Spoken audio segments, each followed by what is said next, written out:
Well, folks, we have another stove review on the docket today, but first, thanks for being here. I'm grateful for your time. I would like to introduce to you the Paleo Stove by the PaleoStove Company. Let's have a look at it.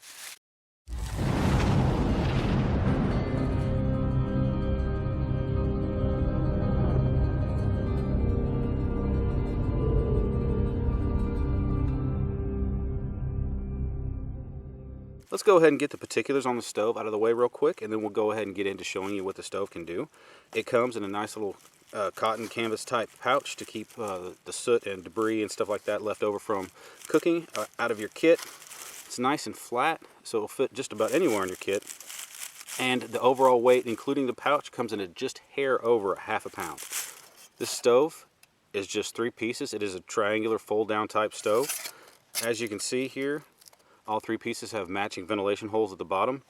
Also, each piece has a little triangular shape cutout to kind of help with the updraft. We'll get into more of that in just a minute. This stove is incredibly simple to put together. I've been playing with it over the course of the last 3 or 4 weeks, and overall my experience with it has been really positive. The stove is designed for these triangles to each go in the same direction. Kind of helps with the orientation of the stove. Take a quick second to show you how to put this thing together. Again, your triangle need to go in the same direction. It does help with the updraft, but again, we'll get to more of that in just a minute. Take your 2 side pieces, which are the ones with the tabs on the sides. Go ahead and notch those together so they're connected. Kind of fold that back out. Then you'll take the piece or the side that does not have the notches and just has the slots. Fit it into the slots on one side, onto the other side, just slide it down. And there you go. Incredibly simple and quick setup. Like I said, we'll get into actually the use of the stove here in just a second, but before we do that, I felt like we need to kind of cover the backstory a little bit. I've had some extensive conversation with Craig, the designer and owner of PaleoStoves.com. The stove is designed with a couple premises behind it. Craig has a heart for the people of poor third world countries, and the stove is designed with them in mind, but also with kind of twisted into what he wants to see in a small camp cook stove. When I say it is designed with the people of poor third world countries in mind, the idea behind it is respect for their renewable resources, number one. They have wood in somewhat abundance in many areas. However, it is designed to treat the wood as a renewable resource in respect for the fuel efficiency. So it's designed to be incredibly fuel efficient, but also his heart for these countries is in that many leading causes of death, the contributing factor behind that is spending hours and hours and hours over a campfire cooking their meals. And this stove is designed with that in mind to kind of help alleviate that leading cause of many illnesses and diseases. Anyway guys, with all that being said, let's cook some food. I'm hungry.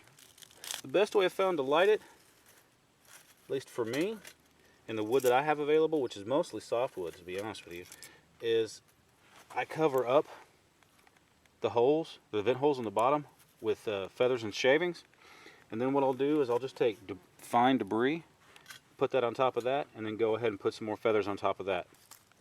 Just use whatever debris you have available. It is really easy to light and very fuel efficient.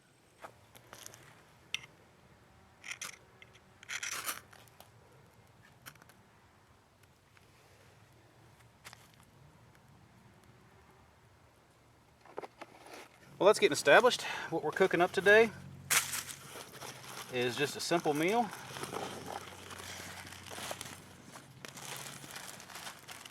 Cook up some millet, some country ham, and a little bit of cheese.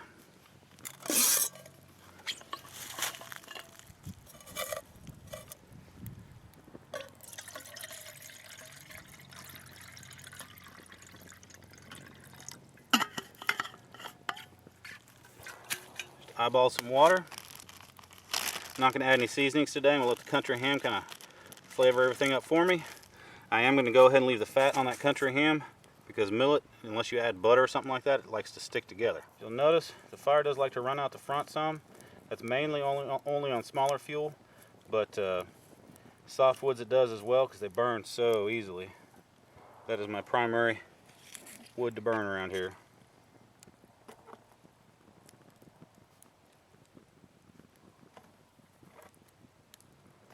Alright, let's get that simmering. It'll take about probably 10 minutes or so. Guys, and pay attention to the jets on the side. That's exactly what those triangles are for. To kind of create that vortex coming out. So the flame wraps around whatever cook pot or skillet you're using. It's for a even distribution of heat. Here's a little quick shot of these vent holes in action. As you can see, they're pretty low to the base of the stove. It does two things. One, because it's so low, as the fire builds and the coal base builds up, it starts to limit the flow of air, which if you're after a good coal base, that's a good thing. However, if you're in an area where you burn primarily softwood like I am, those holes fill up quickly and kind of snuff out the fire. So every couple minutes or so, I just poke a stick in there and clear it out a little bit. I would say, at least for my area, I think the functionality of the stove would be improved a little bit if they'd come up and add a couple vent holes right about here, just to aid in the ventilation as the fire gets going. Coming back to having the fuel at an upward angle, the reason I like that, even though it does kind of allow for the fire to run out of the front door some, is because of the vent holes again, because they do fill up, it keeps your fuel above the coal base and allows for airflow underneath the fuel itself, which helps it to burn longer. I do believe we have a boil. Just one quick note, this is a silicone lid, which as long as the flames don't actually touch it for any length of time, it's not going to hurt it. Let me blacken it up a little bit. Now if you decide to mimic this meal at any time, millet typically when you pour it into boiling water will fizz some, and it's making me out to be a liar here. And the boil time on that, guys, was right about 8.5 minutes for 2 cups of water. As I've mentioned before a couple of times, I like to angle it up, and as it burns out the door a little bit, I just kind of push it up into the stove. There is a bit more maintenance as far as fueling this stove than on others, but that is kind of outweighed by the fact that you only use what fuel you need. You don't really burn any extra. So when you're done cooking, you just stop feeding it and you're done. There's not a huge pile in there going to waste. Alright, we are just about done here. Go ahead and pull that off. You can see the action of the updraft without a pot on it. It's pretty cool. Alright, let's see what we got here. It's perfect. It smells good too. Before that cools down too much, this is just a hunk of white cheddar cheese. Drop that in there. Stir it up. Let that melt. Come back and stir it. We'll have some breakfast. Alright folks, let's see what we got. We've been cooling down for about 10 minutes.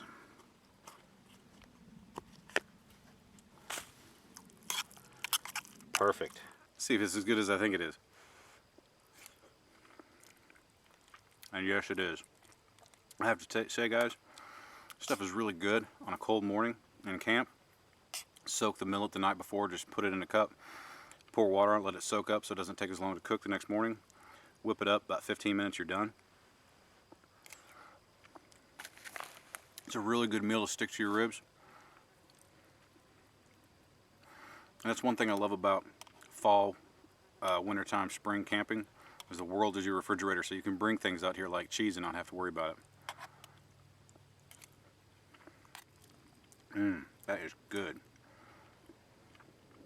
I'd offer you some, but, you know, I'm selfish like that.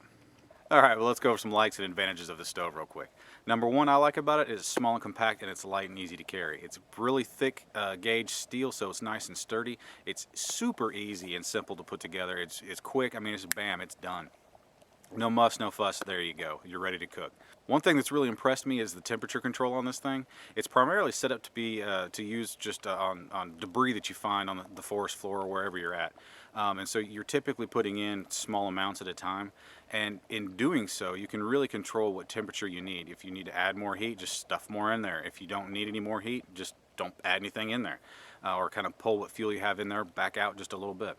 Another thing that really stands out to me is the triangular shape of those upper ventilation holes that allows that updraft to kind of act like a vortex and spin around the bottom of your pot or your skillet or whatever and just wrap around it, and it allows for an even heat on whatever you're cooking. Also, another thing that really stands out to me about this stove is because it's in a triangular shape and it has that really heavy duty thick stainless steel, it is incredibly strong. So it allows you to put much larger cook pots and stuff on top than you would originally think because it is so sturdy and so strong. It does have a nice stable base irregardless of what size your pot you're putting on it. Now, as far as dislikes or disadvantages of this stove, I really don't have anything to share with you about that. There is a bit of a learning curve in how to feed the stove and what type of fuel to feed the stove, and again, what size fuel to feed the stove. But once you kind of get the hang of it, again, it goes back to temperature control and length of burn.